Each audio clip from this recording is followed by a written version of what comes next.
What's up mga kabihero? Motovlog tayo for today. Pero malapit lang. Punta lang tayo dyan sa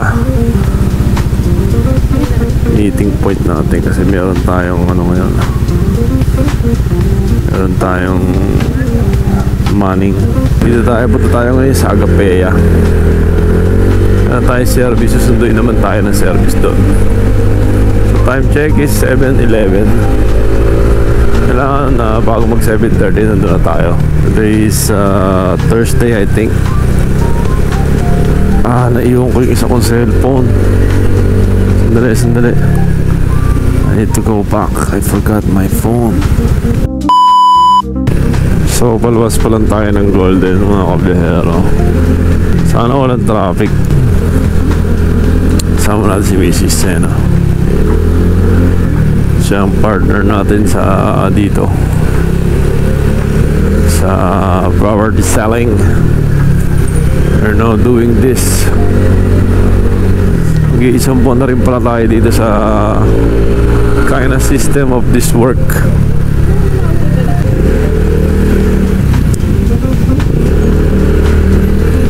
So we're almost 1 month na dito sa kind of system of work na work natin ngayon. Extra income, ika nga. And it's been a while na hindi pa tayo nakakapag-post sa YouTube natin. Yung last time na mag-i-impose ako sa YouTube regarding yun sa kay mami pagbisita ko sa Batangas. Hindi naman natin na save ng maayos. Sabihin ko hindi natin siya nalagyan ng magandang vlog. Ito na tayo sa MSR Road. Pakano na tayo dito, kakaliwa tayo sa may 7-Eleven. Ay, magandang umaga ngayon. Medyo mainit na naman to. Pagdating natin doon sa Agapea. Agapea is located in Calamba mga kabihero. Takay doon. So naghahanap dyan ng bahay. Pre-selling pa yung house and lot na yun. It's a mid-house, townhouse, 2 stories for just only 30,000. Meron ka ng kasama yung reservation fee and early move in will be at least 20-25. Depende sa lot yun na nabili mo. Kasi for now ginagawa pa lang kaya medyo mura pa. Then ang cash nun is 2.8. Pero pag kaya mo siya, siyempre pag niloan mo, kung wala ka namang ganong biglang kalaking pera, abot siya siguro mga 3.3 ganyan. Pero mura pa rin kasi every 6 months tumataas yun Last time nasa 2M lang yun. What? So nung wala pang bahay yun, ngayon may mga bahay na. Then na-develop na yung mga bahay. Nalagyan na siya ng magagandang mga kumbaga saan may mga nakatayo na talaga. Kaya nagmahal siya. Bigla siyang nagmahal. Nagkaroon siya ng adjustment agad. Sabi mo, not even 1 month pa lang, not even 6 months pa yun.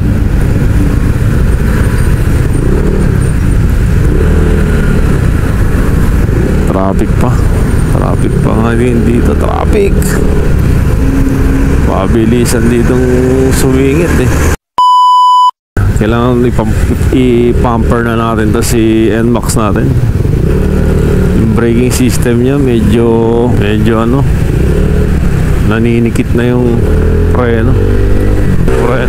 Medyo dumidikit na sa likod. Parang metal to metal na siya. Lalong masira. Kailangan mapapalitan na natin to. One of these days, we're gonna change it. Dito yung opisina natin, dito sa may Tagaytay Road.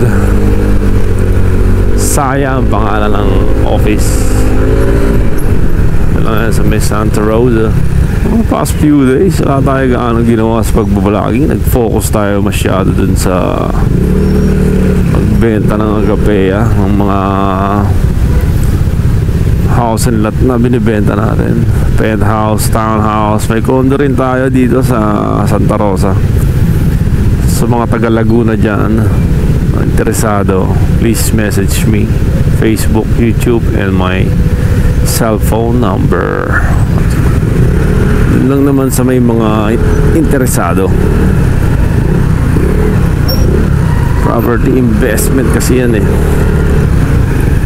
It's a very good investment mga kabi. Hindi bumababa ang resale niyan, tumataas pa yan.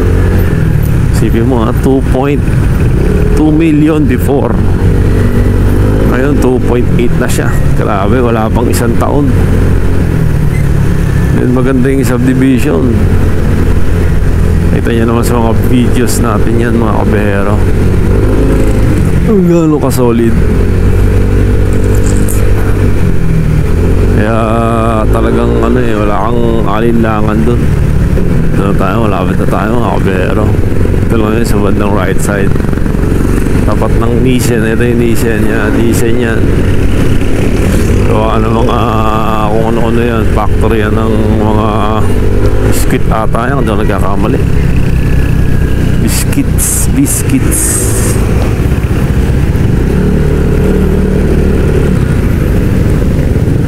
6.5 hours later. Dito yung entrance. Pasok sa baba. Ayan, dyan.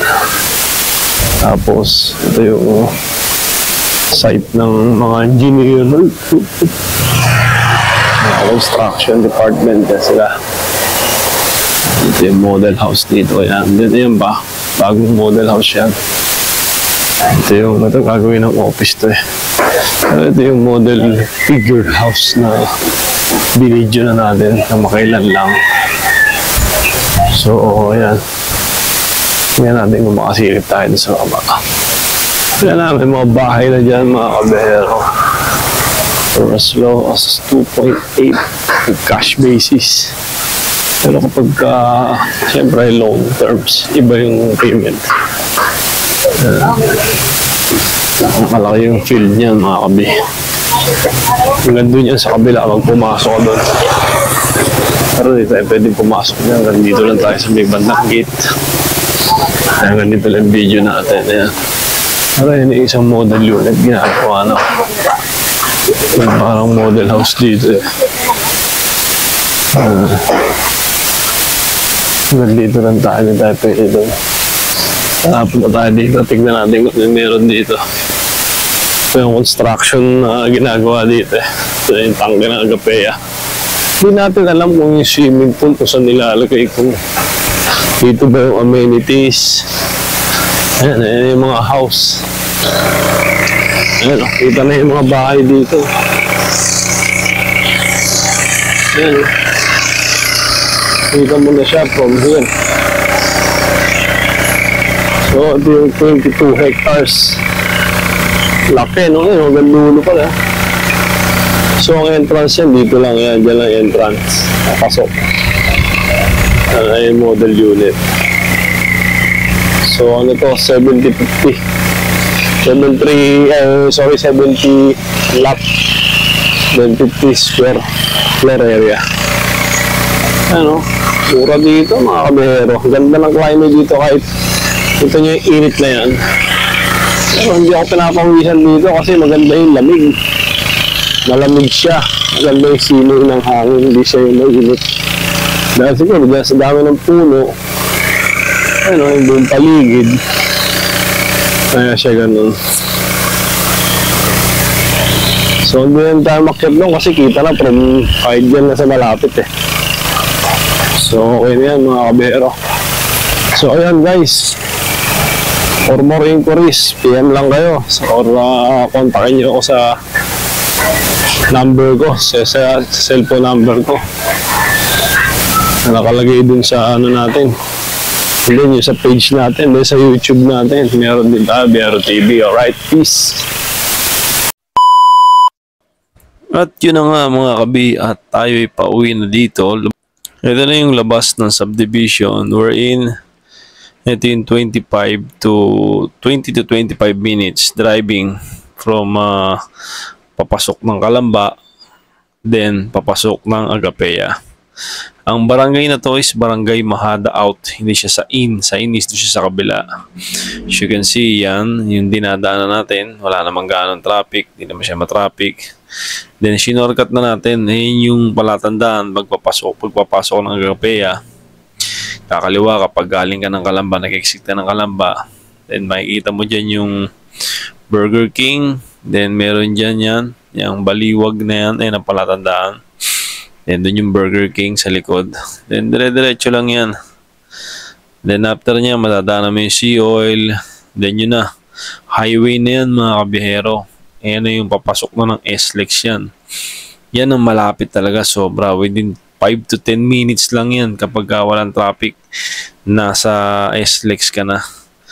So, pag lagpas mo dyan, kakanan ka, papuntang Batangas. Then, pag papuntang kaliwa, going Manila ka na. So yan, medyo na traffic lang kami ng around 5 minutes yan. Hindi naman masyado kasi wala naman stoplight dyan.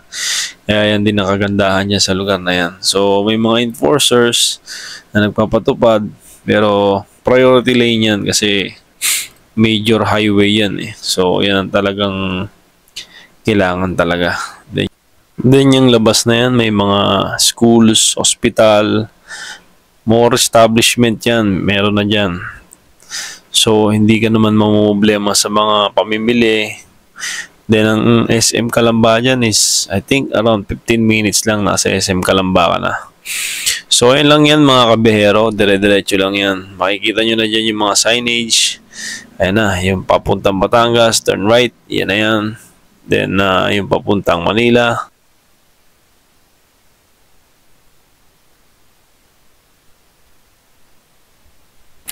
Sa kaliwa lang naman, yung papuntang Manila.